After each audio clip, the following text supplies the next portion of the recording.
आज का दिन मेरे लिए बहुत खास था क्योंकि आज का दिन मेरी शादी का दिन था। शादी के लाल रंग के लहंगे में बहुत सुंदर लग रही थी। सभी ने दिल खोलकर मेरी तरफ तारीफ की थी। मैं अपनी शादी के ड्रेस में बैठी अपने जीवन साथी का इंतजार कर रही थी। मेरे दिल में हजारों सपने थे। हर लड़की की तरह मैं भी एक रोमांटिक और खूबसूरत और शादीशुदा जिंदगी का सपना देखा था। लेकिन मेरा यह सपना उस वक्त ही टूट गया जब मेरी शादी मेरे जीजा के साथ तय हो गई। ऐसा नहीं था कि वह उम्र में मुझसे बहुत बड़े थे। वह एक पढ़ा लिखा और सुंदर युवक था, लेकिन मैंने उन्हें हमेशा जीजा जी के रूप में स्वीकार किया था। मेरी शादी दीदी अमिता के मौत के बाद जब उनकी सास ने मेरी माँ से मेरे रिश्ते के बारे में पूछा तो मेरी माँ ने मुझसे पूछे बिना ही मान गई। और जब मुझे इस बारे में पता चला तो मैं उन पर बहुत गुस्सा हुई और उनकी काफी दिनों तक अपने परिवार से बात करना बंद किया कर दिया। एक दिन मेरी माँ ने मुझे अपने सास पास बुलाया और कहा, बेटा, हम सब तुमसे बहुत प्यार करते हैं और हम तुम्हारे बारे में कोई गलत फैसला नहीं करना चाहते। अजय एक अच्छा, सुंदर और पढ़ा लिखा आदमी है। एक अच्छा लड़का है और उसकी सबसे मुख्य बात उसका लालची नहीं होना और अच्छी कमाई करना है। क्या तुम सिर्फ इसे शादी करने से इनकार कर दोगी क्योंकि उसकी शादी को आपकी बहन से हुए 2 साल हो गए हैं? कभी कभी वक्त के साथ रिश्ते बदल जाते हैं मेरी प्यारी बेटी। फिर भी अगर तुम मना करना चाहती हो तो मैं आज अजय की माँ को फोन करके मना कर दूंगी। तुम रात को अपना फैसला की सूचना मुझे दे देना। मम्मी इतना कहकर चली गई और मैं सोच में पड़ गई। मुझे समझ नहीं आ रहा था कि मुझे क्या करना चाहिए। मैं अपने कमरे में आई तो मेरा मोबाइल फोन बज रहा था। मैंने मोबाइल फोन उठाया तो उस पर नेहा कॉलिन लिखा था। मैं दिल से खुश हुई कि चलो मैं अपनी परेशानी अपने दोस्त को बता दूंगी और उससे कुछ अच्छी सी राय मांग लूंगी। लेकिन कॉल करने के बाद मैं होश खो बैठी। जब नेहा ने अपने बारे में बताया तो मेरी आंखों में आंसू आ गए। उसने बताया कि उसके पति ने उसको घर से निकाल दिया है और उसके कीमती गहने भी ले लिए हैं। अब उसके परिवार वाले उसे लेकर बहुत चिंतित थे और वो कानूनी रूप से समस्या को हल करने की कोशिश कर रही थी। इन सब बातों को सुनने के बाद मैं अपनी चिंता भूल गई। उल्टा मैं नेहा को ही सांत्वना देने लगी, जिसके अभी 6 महीने पहले ही शादी हुई थी और अब इतने कम समय में इतना भयानक परिणाम देखा है। उसकी पूरी कहानी सुनने के बाद मुझे एहसास हुआ कि दुनिया में बहुत मतलबी और ब्रह्मदान है और बड़ों के फैसले के आगे सर झुकना ही बुद्धिमानी है, क्योंकि वो अपने अनुभव के प्रकाश में सबसे अच्छे निर्णय लेते हैं। मुझे लगने लगा कि मेरी माँ का फैसला 100% सही था और फिर तभी मैं अपनी माँ के पास गई और उन्हें बताया, माँ, मैं अजय से शादी करने के लिए तैयार हूँ। माँ, जो इस वक्त तो रसोई में खाना बना रही थी। मेरे मुंह से यह शब्द सुनकर वह हैरान भी हुई और कुछ भी बाद उन्होंने मुझे गले से लगा लिया और मेरे माथे को चूमकर मुझे ढेर सारी दुआएं दी। माँ को खुश देखकर मैं भी खुश हो गई। मैं शादी के बाद अमीता दीदी को हमेशा खुश और अच्छे कपड़े पहने देखा था, जिसकी वजह से मेरे दिल में कोई डर नहीं था। शादी के बाद पहली बार मैं दुल्हन बनकर उनके कमरे में दाखिल हुई और जैसे ही दीवार पर अपनी बहन की तस्वीर देखी तो मैं उनके पास जाकर बोली, मेरी प्यारी बहन, तुम बहुत याद आती हो। आप इस दुनिया से बहुत जल्दी दूर हो गई हैं। मुझे ऐसा लगता है जैसे आप इस दुनिया में अपनी सारी खुशियां मेरे पल्ले में उड़ाने आई थी। इतना कहकर मैं उनकी तस्वीर को प्यार से देख रही थी और सजे हुए बेड पर आकर बैठ गई। अब मैं अजय का इंतजार कर रही थी। मैं आने से वाले खूबसूरत पलों के बारे में सोचते हुए शर्म से सुकड़ जा रही थी। उसी समय मुझे दरवाजे की कुंडी खटखटाने की आवाज सुनाई दी तो मैंने सर नीचे करके देखा कि अजय अंदर आए और दरवाजा बंद कर दिया। अजय बिस्तर के करीब चले आए और चुपचाप जैसे ही वह घुसे थे वैसे ही वापस भी चले गए। दरवाजा बंद होने की आवाज सुनकर मैं आश्चर्य हुई, अपना चेहरा घूंघट से बाहर निकाला और यह देखकर हैरान हो गई कि मेरे सामने मेरे दीदी की तस्वीर अपनी जगह से गायब थी। मैं कुछ देर वहीं बैठ रही। मुझे नहीं पता था कि मुझे क्या करना चाहिए। क्या मैं यह समझूं कि अजय से 1 साल बाद भी अपनी पत्नी की मौत के दर्द को भुला नहीं पाए हैं। उन्हें उस वक्त मेरे पास होना चाहिए था। कुछ सोचकर मैं अपनी जगह से उठकर उनके पीछे होली में साधना के कुछ शब्द कहकर उनका दिल बहलाना चाहती थी, ताकि हम दोनों एक दूसरे के बारे में कुछ बातें कर सके। मैं कमरे से बाहर गई और इस कमरे में गई जिसमें अजय गए थे, लेकिन वह बंद था। मुझे आश्चर्य हुआ। मैं अपने भारी भरकम कपड़ों के परेशान होने लगी थी। सुबह से शाम तक आराम न मिलने के कारण मुझे नींद आने लगी थी, तो मैं अपने भारी कपड़ों को लेकर कमरे से लौट आई और कपड़े बदल कर सो गई। अगली सुबह जब मेरी आंख खुली तो अजय बिस्तर के किनारे बैठे थे और मेरी सास ने नाश्ते के लिए कह रही थी। मुझे उठाना देखकर अजय बोला, नए जीवन की नई सुबह मुबारक हो। अजय ने इतने प्यार से कहा, मैं पिछली रात को भुला दी। इस समय मेरी नजर सामने की दीवार पर लगी दीदी की तस्वीर पर पड़ी। दीदी की तस्वीर दोबारा अपनी जगह पर आ गई थी। फोटो देखकर मुझे ऐसा लगा जैसे वह हमें देखकर मुस्कुरा रही हो। मेरे हो भी होठों पर मुस्कान फैल गई। हमारे लिए नाश्ता आ चुका था, तो मैं फ्रेश होने चली गई। अजय और मैं अपने कमरे में बेहद खुशखबरी माहौल में नाश्ता किए। नाश्ता के बाद अजय के कुछ दोस्त मिलने आए, तो उनके साथ चला गया। जबकि मैं तैयार होने लगी, पूरा दिन मेहमानों से मिलने में बीत गया। आज मैं बहुत खुश थी। अजय का रवैया देखकर मुझे उम्मीद थी कि मुझे जल्द ही हम दोनों करीब आएंगे और एक दूसरे को समझ पाएंगे। लेकिन जब रात हुई और मैं उनका इंतजार करने लगी, तो मैं बहुत निराश हो गई, क्योंकि कल रात की तरह अजय कमरे में आया और दीदी की फोटो ली और दूसरे कमरे में चला गया। मैं बैठकर उन्हें उत्सुकता से देखने लगी। मुझे उन पर तरस भी आया, साथ ही मुझे दीदी की किस्मत से जलन भी हो रही थी, जिसे इतना प्यार करने वाला पति मिला था कि उन्हें भुला ही नहीं पा रहा था। जब मैं कमरे से निकली और अजय के पास दूसरे कमरे में जाने लगी, तो उसने पहले से ही कमरा बंद कर लिया था। मैं वहीं खड़ी हो गई और मुझे अंदर से अजय की कुछ कहने की आवाज में भी सुनाई दे रही थी। वो किसी से बात कर रहे थे। मैं दरवाजे पर कान लगाकर सुनती रही, पर कोई भी शब्द समझ नहीं आया। तब मेरी सास ने मुझे आई हुई दिखाई दी। उसने पूछा, क्या हुआ, तुम यहाँ क्यों खड़ी हो? अब मैं उन्हें क्या बताती हूँ। अपने पति के पीछे पीछे भाग रही हूँ और वह उसे जान छुड़ाकर भाग रहा है। मेरी शक्ल देखकर मेरी सास को ही समझ गई और बोली, कोई बात नहीं, कुछ दिनों की बात है, फिर सब ठीक हो जाएगा। मैं निराश में अपने कमरे में वापस आ गई और दीदी और अजय के जीवन के बारे में सोचने हुए बिस्तर पर लेट गई। हम दो बहनें थे। अमिता दीदी मुझसे 2 साल बड़ी थी। हमारे माता पिता ने हमें बहुत प्यार से पाला था। दीदी की पढ़ाई पूरी होने के बाद उनके लिए खूब रिश्ते आने लगे, लेकिन हमारे माता पिता इस मामले में किसी भी तरह की जबरदस्ती में विश्वास नहीं करते थे। इसीलिए उन्होंने फैसला दीदी को सौंप दिया। मेरी माँ की सहेली के बेटे अजय का रिश्ता आया। माँ बहुत खुश हुई और उनकी खुशी देखकर मेरी दीदी भी मान गई और पापा ने भी अजय को पसंद किया था और अजय खुद अमिता दीदी को एक समारोह में देखकर उसे पसंद करता था। मैंने उनकी शादी को खूब एंजॉय किया। इकलौती संतान होने के कारण मेरा विशेष महत्व था। शादी के बाद मैं अक्सर अपनी दीदी को अजीब सी उलझन में उलझा हुआ देखा करती थी। खासकर जब मैं उसके घर रहने जाती, तो वह रात में कई घंटों रोती रहती थी। जब भी मैंने उससे कारण जानना चाहा, तो वह हंसती हुई और मुझे बात डालते हुए कहती, बस यूं ही कमरे में दिल घबरा रहा था, इसीलिए मैं बाहर आ गई थी। यह बात एक बार मैंने अपनी माँ से भी कही, तो वह भी हंसी और बोली, पगली, नया घर में एडजस्ट होने में थोड़ा टाइम लगता है।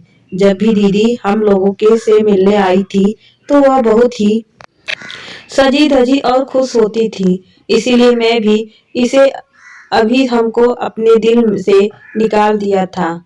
लेकिन एक बार रात को जब अजय दीदी को हमारे घर रात बिताने के लिए छोड़ने आए, तो मुझे उनका तौर तरीका संध्या पद लगा था, मानो वह नशे में हो या फिर नींद के प्रभाव में हो। या फिर शायद जल्दी में थे और इसीलिए दीदी को हमारे घर छोड़ने के बाद कार को हवा में उड़ाते हुए चले गए थे। मैं दीदी से इस बारे में कुछ पूछना चाहती थी, लेकिन जब मैं उनसे पूछने के उनके कमरे में आई तो वह आंखें बंद किए आराम कर रही थी। मैंने उन्हें पूछना उचित नहीं समझा और वापस अपने कमरे में चली आई।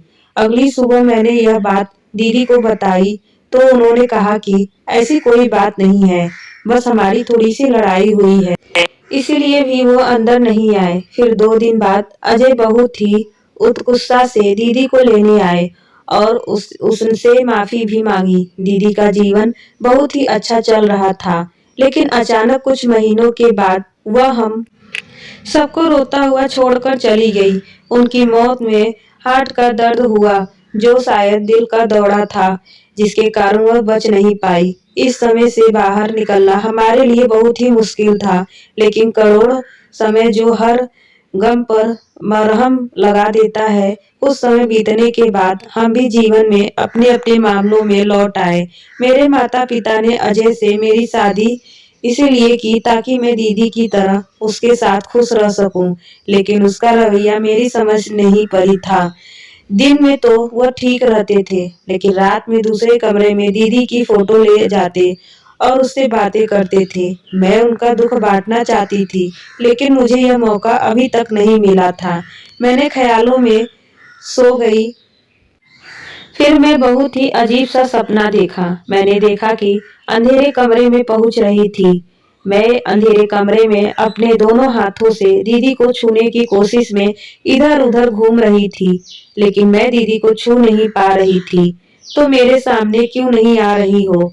मैं ठक्कर खा के तो दीदी रो पड़ी थी, तो मुझे भी तभी छू सकती हो अगर मुझे इंसाफ दिला दो। मेरी बहन, तुम ही मुझे इंसाफ दिला सकती है। इससे पहले कि मैं दीदी का बात समझ पाती या उनसे कुछ पूछ पाती, मेरी आंखें खुल गई। कमरे में हर तरफ अंधेरा था, शायद लाइट चली गई थी या किसी खराबी के कारण बंद थी। मेरा पूरा शरीर पसीने से लथपथ था और मेरी सांसें जोर जोर से चल रही थी, लेकिन मुझे किसी बात की परवाह नहीं थी। मेरे दिमाग में सिर्फ दीदी की बातें गूंज रही थी। एक बात तो मैं आप लोगों को बताना ही भूल गई कि मेरी बहन बहुत ही धार्मिक थी। वह हर वक्त भगवान की पूजा उपासना में लगी रहती थी। कभी कभी तो मैं रात में भी भगवान जी के सामने हाथ जोड़कर उन्हें खड़े देखा था। अगली सुबह अजय के बाहर जाने के बाद मैं घर बराबर वाले कमरे में आ गई। मैंने देखना चाहती थी कि वहाँ क्या था। कमरे में अंदर आई तो देखा इस कमरे में एक सोफा सेट और एक अलमारी के अलावा कोई फर्नीचर नहीं था। मैं अलमारी खोली तो देखा कि दवा के कुछ खाली रेफर थे। मैंने उठाया, उल्टा कर दिया। वो शायद दीदी की दवाई थी, क्योंकि मैंने अक्सर उन्हें उनके बैग में देखा था।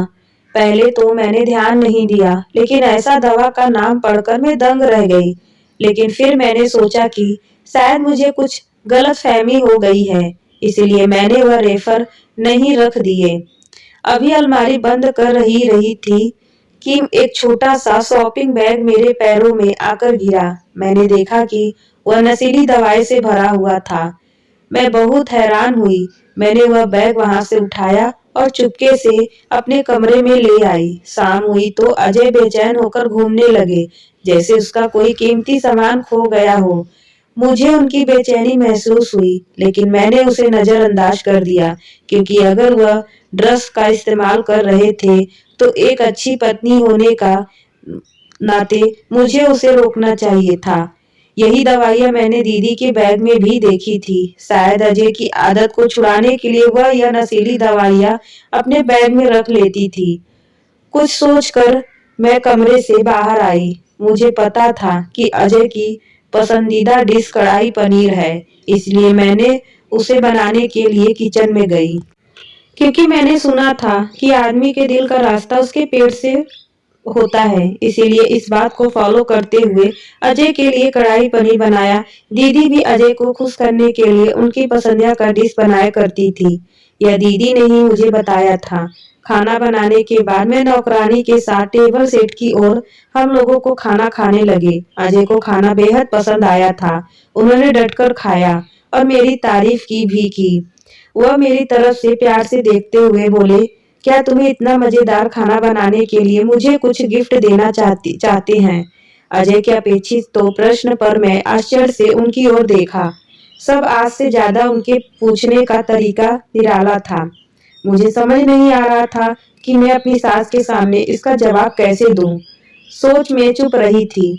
एक बार फिर अजय ने अजीब अंदाज में अपना सवाल दोहराया। सास ने आनंद फानन में मुझे किसी काम में किचन में भेज दिया। मैंने रसोई की खिड़की से देखा कि वो अपने बेटे से धीमी आवाज में कुछ कह रही थी। मुझे अजय का व्यवहार बहुत अजीब लगा। एक दिन मैंने अपनी सास से बात करने की हिम्मत जुटाया और उन्हें बताया कि तुम्हारा बेटा नशा करता है, तो फिर आपने उस जैसे इंसान के लिए मेरा जीवन क्यों खराब किया? वह कहने लगी, ऐसी कोई बात नहीं है। तुम्हारी बहन और उसकी पत्नी की मौत के सदमे ने उसे झकझोर कर रख दिया है और उसने अपना दुख बांटने के लिए यह सब किया है। मैं उसे समझाऊंगी। मैं ज्यादा कुछ नहीं बोली और अपने कमरे में आकर लेट गई। मैं रात को फिर से सोने के लिए अपनी आंखें बंद की तो फिर से दीदी का रोता हुआ चेहरा दिखाई दिया। वह मुझे न्याय मांग रही थी, लेकिन कैसा न्याय दिलाए? अपने सपने में दीदी को इस तरह तड़पता देखकर मैं बहुत बेचैन हो गई थी। मेरे दिल में अजीबोगरीब ख्याल आने लगे थे कि मेरी दीदी का मौत एक्सीडेंट थी या कुछ और। सास ने बताया था कि दीदी को तो दिल का दौरा पड़ा था, तो अस्पताल ले गई। उसे समय कुछ भी पूछने का कोई अर्थ नहीं था और उसमें कोई संदेह नहीं था, लेकिन अब सपने में दीदी को इस तरह तड़पना देखना एक समान बात थी। मैं अस्पताल की उस रिपोर्ट को खोजने के लिए अपने कमरे की तलाशी ली, जिसमें दीदी की मौत का कारण बताया गया था, लेकिन कमरे में ऐसा कुछ कागज नहीं मिला। सुबह अजय के काम पर जाते ही मैं दूसरे रूम की सफाई के बहाने भी उस रूम को भी छान मारा, लेकिन वहां भी कुछ नहीं मिला। अब सिर्फ सास का कमरा बचा था और मुझे उम्मीद थी कि शायद यहाँ कुछ मिल जाए, और ऐसा ही हुआ। सास के कमरे में अस्पताल की एक रिपोर्ट मिली, जिसमें दीदी के मौत का कारण हार्ट अटैक लिखा हुआ था। इसे अपनी आंखों से पढ़कर मन को संतोष हुआ और थोड़ी शर्म भी आई कि मैं अपने ही घर वालों पर शक कर रही थी। अजय के ऐसे ही दूध छाव वाले व्यवहार में दिन बीते गए। एक दिन मैंने देखा कि जब वह दूसरे कमरे में गए तो उसके हाथ में एक नई दो फ्रेम थे। एक फ्रेम में तो मैं पहचान गई थी, वह दीदी की थी। तस्वीर वाला फ्रेम था और दूसरा शायद नया बना था। लेकिन सस्पेंस यह था कि उस दूसरे फ्रेम में किसकी तस्वीर थी। अगली रात जब मैं सोने के लिए लेटी तो मैंने जानबूझकर अपनी आंखें बंद की और फिर सोने का नाटक किया। आज रात मैं निश्चित रूप से उस रहस्य को जान लेना चाहती थी जो मुझे अंदर से बेचैन कर रहा था। मैंने देखा कि हमेशा की तरह अजय कमरे में आए और हाथ में दीदी की तस्वीर लिए कुछ देर रुक कर मुझे देखते रहे, जब तक उन्हें यकीन नहीं हो गया कि मैं सो गई रही हूँ। उसके बाद निकल गए। मैं आंखें खोलकर उनकी पीठ की ओर देखती रही और जैसे ही वो दूसरे कमरे में गए मैं भी उठकर बैठ गई। उन्होंने मुझे सोते हुए देखा था, इसीलिए कमरे का ताला बंद किए बिना दूसरे कमरे में थे। कुछ देर बाद मैं खामोशी से कदमों से धीरे धीरे चलकर बराबर वाले कमरे में आ गई। मैंने धीरे से दरवाजा की कुंडी घुमाई और दरवाजा खुल गया। मैंने कमरे में जाकर तो अजय दीदी की तस्वीर पर झुककर कुछ बातें कर रहे थे। अजय की बातें मैं सुन सकती थी। वह फोटो से बातें करते हुए कह रहे थे, मेरी प्यारी शहजादी, तुम दूसरी दुनिया में कितना अकेला महसूस कर रही होगी। मैं तुम्हें उदास नहीं देख सकता और जल्द ही तुम्हारा अकेलापन दूर कर दूंगा। बस थोड़ा सा इंतजार करो। इतना कहकर अजय ने अपनी गोद से एक और तस्वीर उठाई और दीदी की तस्वीर के साथ लगा दी। दोनों तस्वीरों को आपस में मिलाकर वह कुछ और भी कह रहे थे। मैंने वह तस्वीर नहीं देखी, लेकिन उनके दिल को छू लेने वाले शब्द सुनकर मेरे पैरों तले से जमीन खिसक गई थी। मैं वापस अपने कमरे में चली आई और बिस्तर पर बैठ गई और एक गहरी सांस ली। मुझे ऐसा लगा जैसे मैं मीलों चली चुकी हूँ। मैं बिस्तर पर लेट गई और सोने की कोशिश करने लगी। अजय आत्महत्या के बारे में सोच रहा था। दीदी के पास जाने की सोच रहे थे। हो सकता है दीदी के साथ वह दूसरी तस्वीर उनकी थी। काश कोई इस हद तक पहुंचने से रोकना था। बहुत देर तक सोचने के बाद मेरी आंख लग गई कि तभी फिर से दीदी की बात करने की आवाज मुझे सुनाई पड़ी। वह लगातार न्याय मांग रही थी। मैंने सपने में ही उन्हें वादा किया कि मैं उन्हें इंसाफ दिलाऊंगी। मेरी बात सुनकर वह मुस्कुराई थी। मैं बहुत ज्यादा मुश्किल में पड़ गई थी कि दीदी का मामला तो मैं अपने जान में निपटा दिया था। उनकी मौत हार्ट अटैक से हुई थी। फिर दोबारा दीदी सपने में क्यों आई थी? लेकिन दीदी से वादा किया था तो मुझे वैसे भी अपना वादा निभाना था। लेकिन मुझे नहीं पता था कि इसे कैसे करना है। रात के किसी समय में उठकर मैं दूसरे कमरे में गई। अजय अभी दूसरे कमरे में ही सोते थे। मेरे पास मेरे कमरे में नहीं सोते थे। मैंने दरवाजे को हल्के से धक्का दिया तो दरवाजा अंदर से लॉक था। मैं निराश होकर अपने कमरे में आ गई। सोच विचार में घूम फिर कब मेरी आंख लग गई पता ही नहीं चला।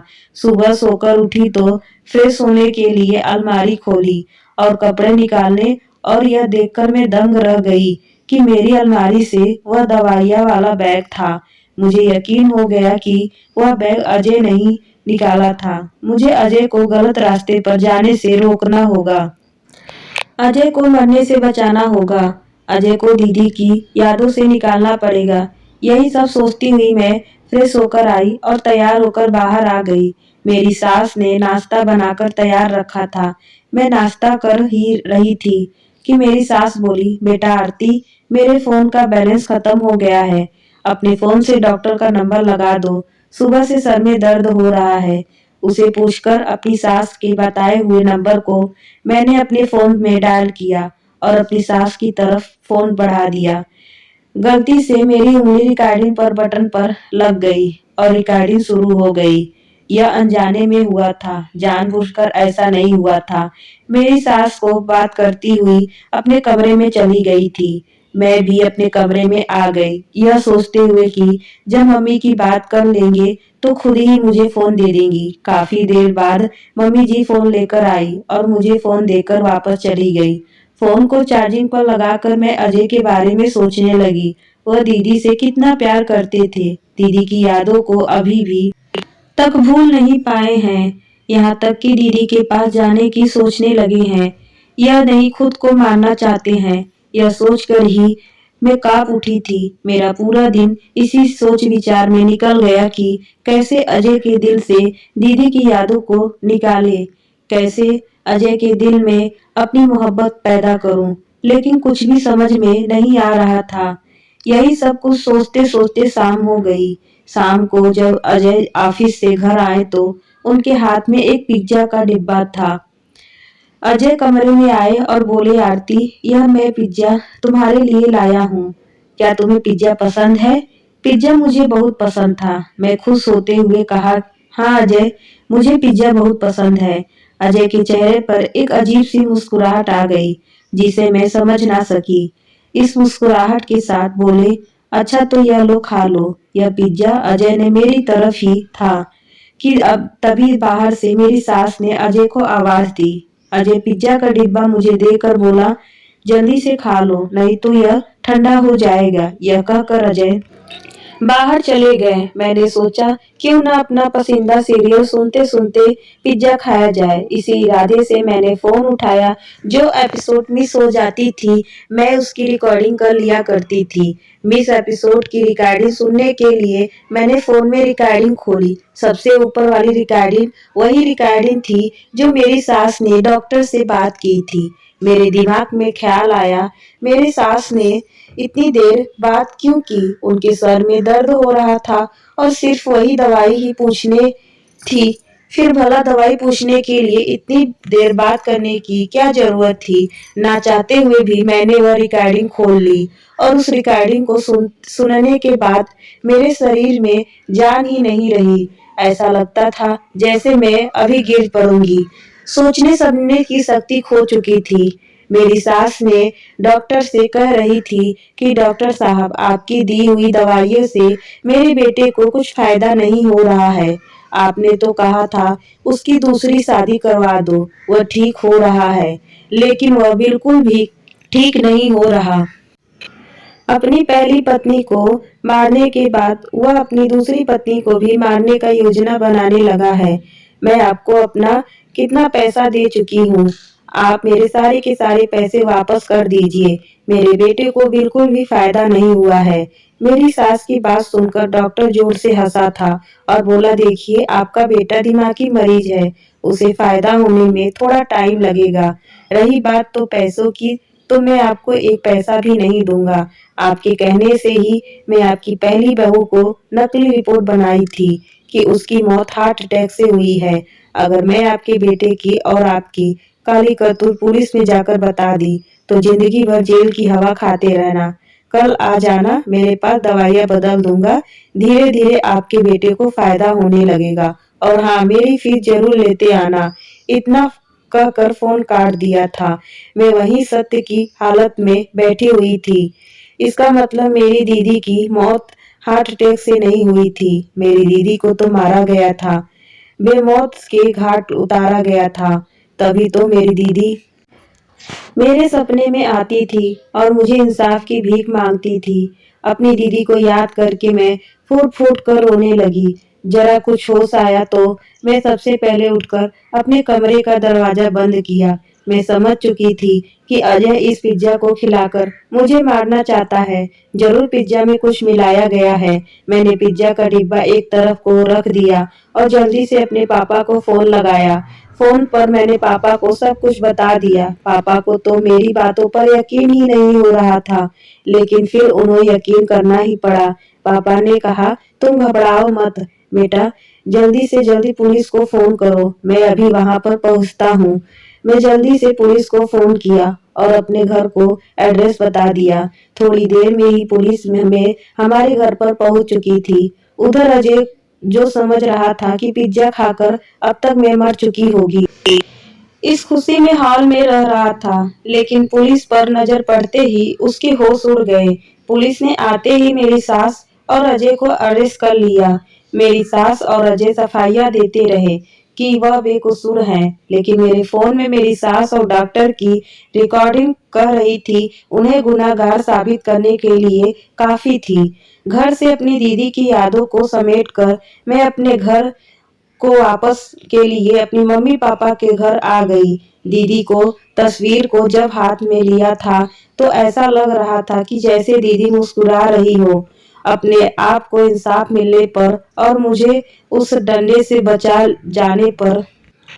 मैं अजय से कानूनी तौर पर तलाक ले ली थी और अपनी जिंदगी में आगे बढ़ गई थी। मैंने अपनी अधूरी पढ़ाई पूरी की और एक बहुत ही अच्छी जॉब करने लगी थी।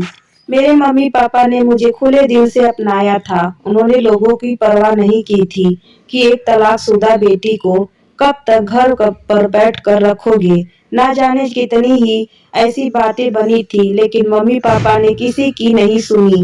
बेटा, जिंदगी में बिना जीवन साथी के नहीं गुजारनी।